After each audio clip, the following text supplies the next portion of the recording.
বাঙালি ব্যবসায়ী সোহাগ চাঁদা না দেওয়াতে তার দিতে হলো পান। এই জন্য কি আমরা আমাদের দেশে হাজার হাজার ছাত্ররা দিয়েছে প্রাণ। আমরা চাই ভালো একটা দেশ, ভালো একটা সুন্দর একটা দেশ। ঢাকা শহর যত সন্ত্রাস আছে, চাঁদাবাজ আছে, এগুলি যেন মুক্ত হয়। ডক্টর ইউনূসকে বলছি, ডক্টর ইউনূস স্যার, আপনি এটা দেখবেন।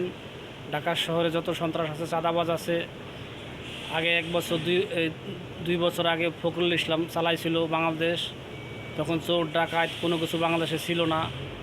ওরকমভাবে আপনার দেশ চালাইতে হবে।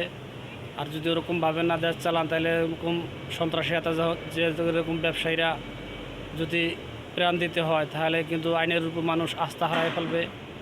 তো সন্ত্রাসীদের সবাই দমন করবেন, যারা আছেন সবাই মিল্লা যদি 5 জনে আপনার ধরেন, তাহলে সন্ত্রাসীরা অবশ্যই ভয় পাইব। সন্ত্রাসী থেকে সবাই দূরে থাকবেন, সন্ত্রাস মুক্ত করবেন সবাই।